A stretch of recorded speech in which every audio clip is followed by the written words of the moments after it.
I, I'm trying to think. So, like, I now live in San Francisco, and I think the thing that's important about, like, to talk about, I guess, with spirituality and social work is that I don't really feel like they're all that different.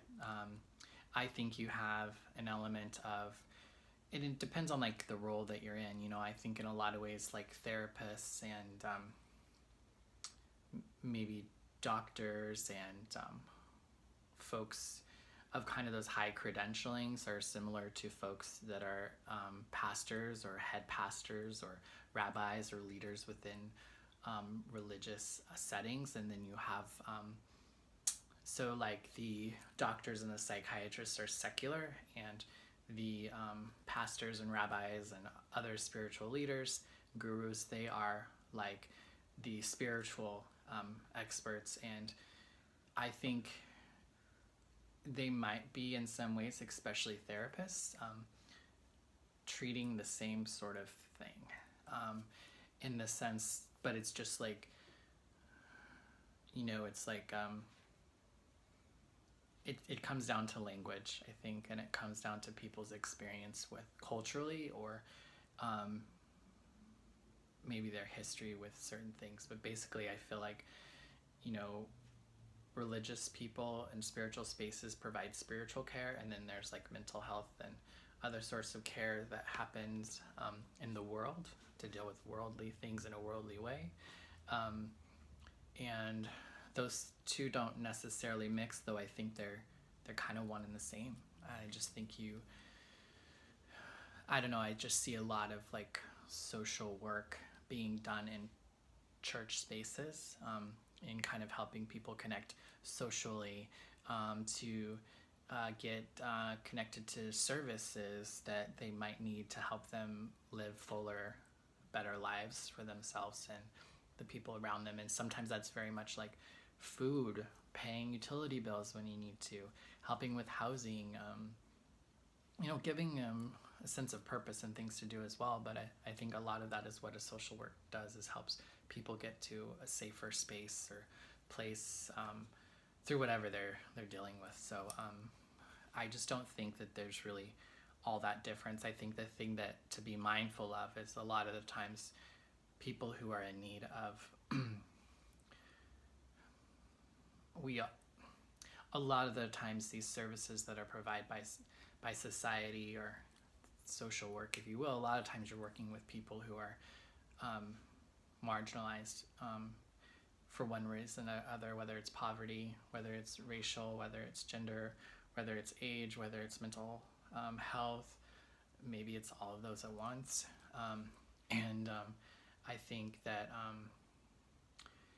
a lot of us have experiences that cause us to be triggered. We've experienced harm from certain things, and so I think it's really important to be mindful of like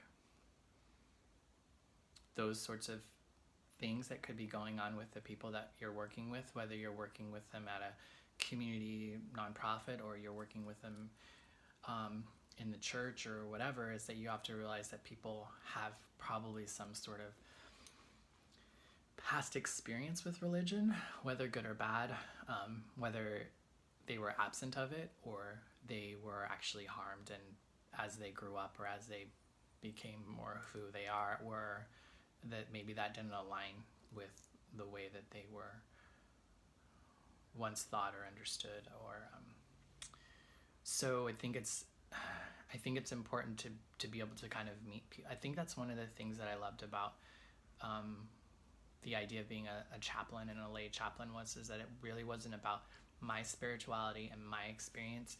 It was about you and your experience and what you needed to kind of help you get through this very difficult transition in time in your life, or about to die, you're in your death even, and but inviting you to have a spiritual experience with that, for you to connect with a spiritual part of yourself and be very intentional about it.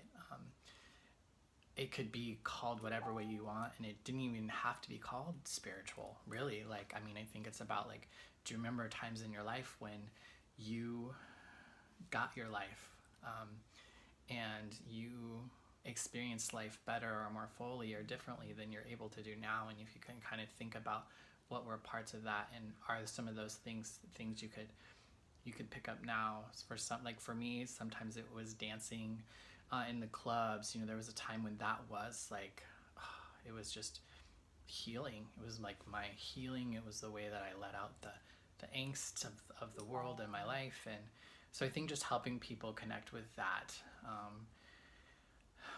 and then helping them connect with communities and or people and or leaders who then can help them kind of address that aspect of themselves through that time. But really,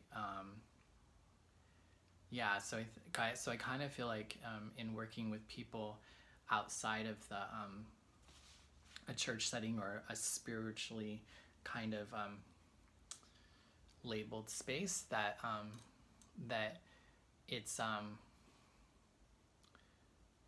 I don't know, I think it's just something to be really mindful, and I think it's really something that you let other people direct and understand.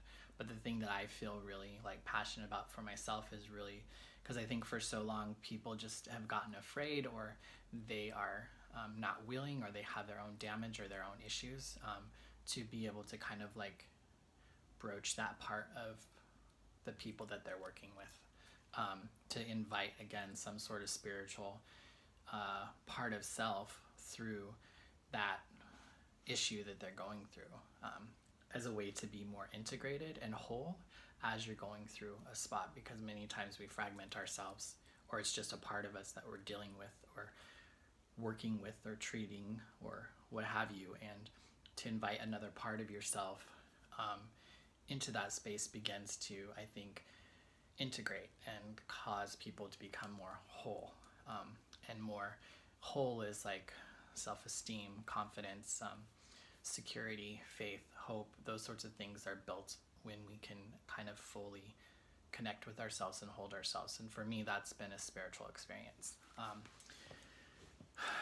Yeah, so I think, so there's an element of like, I know that like for me, I'm a very spiritual person now, and I connect with, and I yearn, and I lean, and I seek some sort of spiritual experience on the daily, and I seek to be in alignment with whatever the universe or God or my inner self or the better parts of me want. Like I want to be in alignment for that, so that I'm doing my part, because I believe that we all are one, and that we're all interconnected, and my wellness is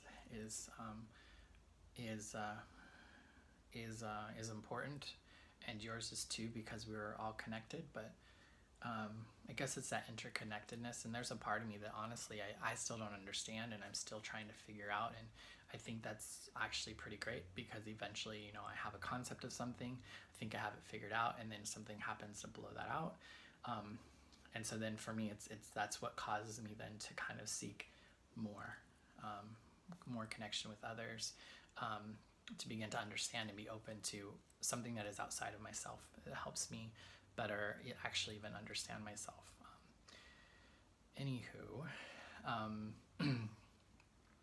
So I guess the element is like, I know that I'm working through the world, and I am showing up in my work life, in my social life, in my family, in a way that is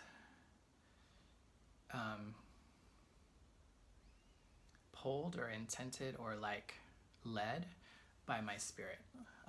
My spirit or my spiritual self is like that which is beyond what I usually fall short of, but I still try to reach it.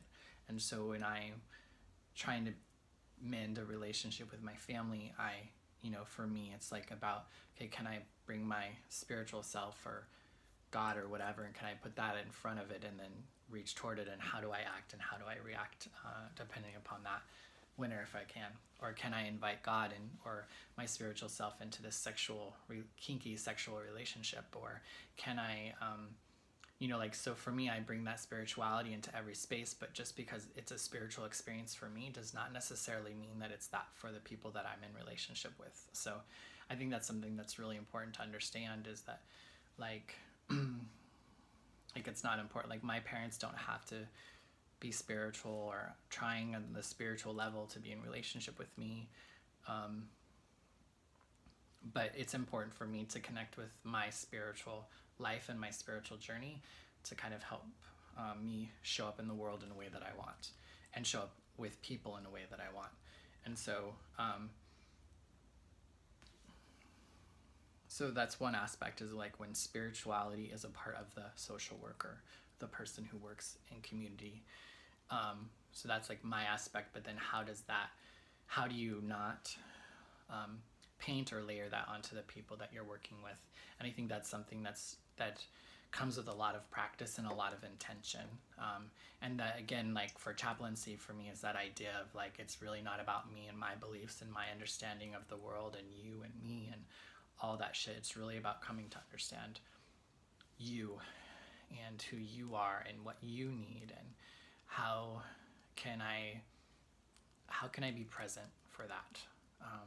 And there are times that I might have something that would be helpful to this person, and there are times that I won't, and sometimes that's very practical things, and other times that's just listening, or just being a consistent person in somebody's life, a non-judgmental individual who is helping a person through wherever they're at, and not trying to enforce even what that other person's experience is or isn't, whether it's a bad time, a good time, whatever time. And I feel like that, again, that's informed by my spirituality and my desire to seek a better understanding of myself and others in the world. And that's a spiritual experience for me, but that has nothing to do with them. And I think it's really important, because there are lots of traumas and dramas and other things that are attached to so much. I think we have to be willing to kind of like put our stuff aside in order to show up for them, while still trying to do that, like, without it harming us too, or taking us away from our spiritual self, or our connection with spirit. So I think that's about getting in alignment, and those are the things that we have to, I think, be mindful of, wherever we're at.